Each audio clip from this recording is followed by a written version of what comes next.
95 Honda Accord, I have two turn signal lights out up front. On the passenger side, the lower light is out. You can see the side marker light blinking rapidly. On the driver's side, it's the upper light, the side marker light that's out. But this one's not blinking rapidly for some reason. I don't understand why. So anyhow, two lights out. We're going to get them both fixed. Now sometimes just tapping on the light will get it to work if the bulb is loose. But that does not work in this case, so I'm going to take this light out. Now this light on the bottom hooks in on the left side, and on the right side there is a set screw that you have to take out. Right through that hole right in the middle, you can see the head of a black Phillips head screw. That has to come out, and then the light assembly will pull out from the right side first and then from the left. And you need a pretty long Phillips head screwdriver to get to that screw. Now the shaft on the Phillips head screwdriver that I'm using is 6 inches, and that will reach it. Alright, that should be far enough, but it's hard to tell, so I'm going to reach through there and try to push that light assembly out. There we go. And right here's where it hooks in on the left. To get the socket out, you turn it to the left, and it just started blinking.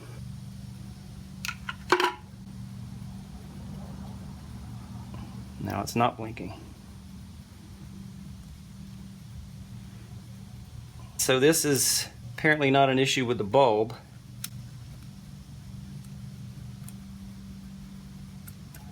I'm going to clean those contacts. I'm going to bend them both in a little bit, and I'm going to spray some contact cleaner on there. So the sandpaper, just to freshen up the metal.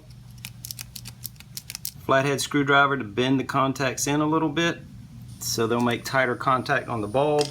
Some electrical contact cleaner, and now the bulb back in.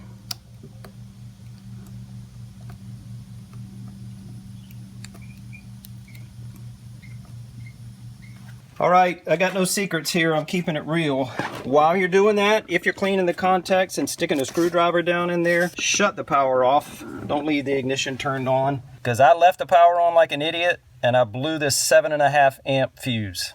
And it's a pain in the butt to get to because the turn signal fuse is back here in the corner. It's number 7.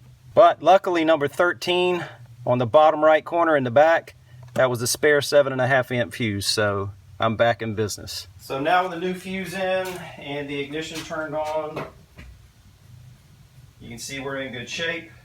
The problem was not the bulb itself, it was either loose in the socket or maybe there was a little corrosion. But once again, turn the ignition off while you're cleaning the contacts, especially if you're sticking the screwdriver down in there, because I blew the 7.5 amp fuse. So now we need to put the socket back in the light assembly. Might have to twist it around till it hits the right spot, which was right there. Turn it to the right, lock it in. Hook the assembly in on the left side first, push it in the right. Now I've got to get that screw back in. That's all the way. Now let's do the driver's side, that upper light. Before I take this out, let's do the slap test. Sometimes that gets it to work. Not this time. To get this side marker light assembly out, there's one screw right here on top. It's a Phillips head that needs to come out. Now that's the only fastener we have to remove, but it snaps in 2 spots down below, so we're probably going to have to pry this out. Flathead screwdriver right here, prying out. There we go. Thankfully it did not break because this is a 27-year-old light assembly. Parking light on the left, turn signal on the right. I'm going to cut that left turn signal on. It's flashing down below. Going to see if we can get this to come on just by wiggling the harness. And no, we cannot. And this one I can tell by the discoloration, this one is blown. You can see where it's cloudy inside from the smoke when the filament burned out. And this bulb is a 168, that's the bulb number. And the one down below, if we had to replace that, that's a 7440. This should light right up, which it does. I'm going to spray some contact cleaner in there while I'm at it. Now to get the socket back in, you just put it in and twist it a little bit till it hits the right spot. Right there. Now twist it to the right. That's it. Now the 2 spots where it snaps in down below, right here and here, I'm going to put a little WD-40 on that so it'll be easier to get out the next time, hopefully. And then you just put it in place and push it straight back in. Now we'll put that screw in back up top.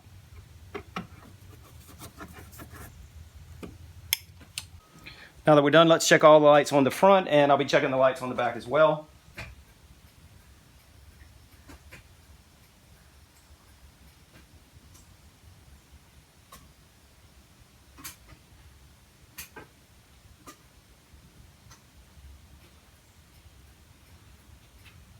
We're in good shape. Everything works front and back. This information should apply specifically to a 94 to 97 Accord, which are all considered 5th generations. Again, this is a 95, but it may also apply to other years of older Accords, Preludes, Odysseys, Civics, any older Honda. This may help you out. Hope it does. Thanks for watching.